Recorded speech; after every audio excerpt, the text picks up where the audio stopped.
Hello दोस्तों, तो railway NTPC exam 2025 आपका 5 जून ऑल शिफ्ट के एनालिसिस हम देखने वाले हैं। और जैसा कि आपको पता होगा कि रेलवे ने सभी प्रकार के एनालिसिस आपके बंद किए हैं। तो इस सेशन में मैं आपको एग्जैक्ट नहीं बताऊंगा, बस आपको ये बताने वाला हूं कि जो भी क्वेश्चन मिले हैं वो किस टॉपिक से पूछे गए हैं और आपको क्या करना है। देखो, जैसे कोई भी क्वेश्चन पूछ लिया वो तो अब आपके किसी काम का नहीं, लेकिन आपको उन्हीं टॉपिकों को ज़्यादा रिपीट करना पड़ेगा।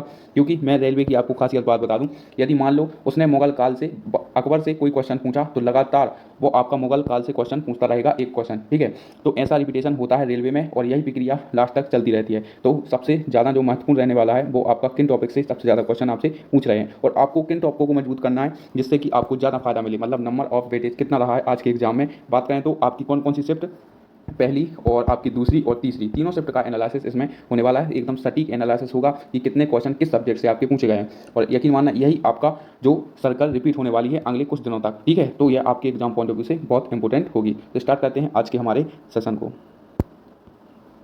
तो सबसे पहले हम बात कर लेते हैं आपके जीके जीएस की। जीके जीएस की बात करें तो सबसे ज़्यादा जो इसमें आपके क्वेश्चन पूछे गए हैं वो है आपके करंट अफेयर्स के। करंट अफेयर्स के आपके कुल 10 क्वेश्चन इसमें पूछे गए हैं। आपने एनालिसिस देखा भी होगा और जिसने भी मतलब आपका 5 जून का एग्जाम पेपर दिया है आप उससे भी पूछ लेना, कम से कम आपके 10 से 12 क्वेश्चन आपकी परीक्षा में पूछे गए हैं। किसके? सीए यानी करंट अफेयर्स के। और दूसरे नंबर पर बात करें आपका स्टैटिक जीके की बात करें तो आपका इससे सबसे ज़्यादा क्वेश्चन पूछे गए हैं दूसरे नंबर पर। वहीं बात करें तो इसमें आपकी वही सेम आपका रेशियो रहने वाला है, 10 से 12 क्वेश्चन आपकी स्टैटिक जीके के इस बार देखने को मिले हैं। यहाँ पर आप 10 से 12 कर सकते हैं, ठीक है। 10 से 12 आपके क्वेश्चन आपके स्टैटिक जीके के पूछे गए हैं। वहीं बात करें हिस्ट्री के तो हिस्ट्री के आपके 5 से 6 क्वेश्चन पूछे गए हैं। ज्योग्राफी की बात करें तो 2 से 3 क्वेश्चन पूछे गए हैं। योजना से रिलेटेड एक क्वेश्चन आपसे पूछा गया था, जनधन योजना से, ठीक है। तो आपको योजनाएं, सारी योजनाएं आपको अच्छे से पढ़ लेनी है। केमिकल रिएक्शन से आपका एक क्वेश्चन आपसे पूछा गया है, ठीक है।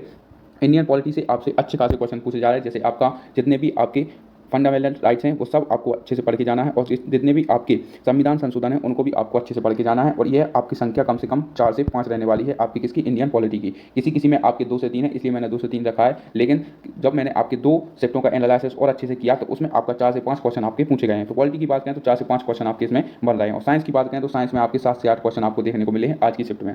तो ये आपका जीके का ओवरव्यू है जिसमें आपको सबसे ज़्यादा किस सब्जेक्ट को पढ़ना है ये मैंने आपको बताया।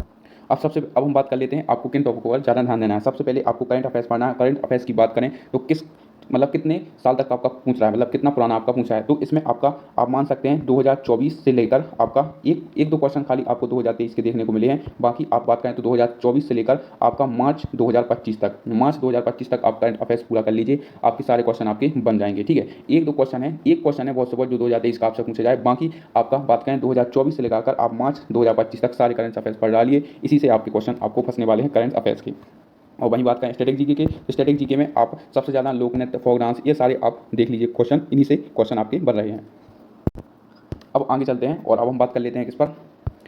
आपके मैथ्स पर। तो मैथ्स से कैसे क्वेश्चन पूछे जा रहे हैं वो देखते हैं आप, ठीक है। प्रॉफिट एंड लॉस से आपके 2 क्वेश्चन आपके बन ही रहे हैं, तो आपको इन्हें अच्छे से करके जाना है। बात करें एलसीएम एचसीएफ सबसे ज़्यादा 4 से 5 क्वेश्चन आपके पूछ रहा है। टाइम एंड वर्क की बात करें तो 2 क्वेश्चन आपके बनते ही आपको पता है, ठीक है। और नंबर सिस्टम के आपके 2 क्वेश्चन विभाज्यता के नियम पर आधारित थे, ठीक है। परसेंटेज से की बात करें तो आपके परसेंटेज और एवरेज दोनों टॉपिकों को मिलाकर आपके 3 से 4 क्वेश्चन आपके बन रहे हैं।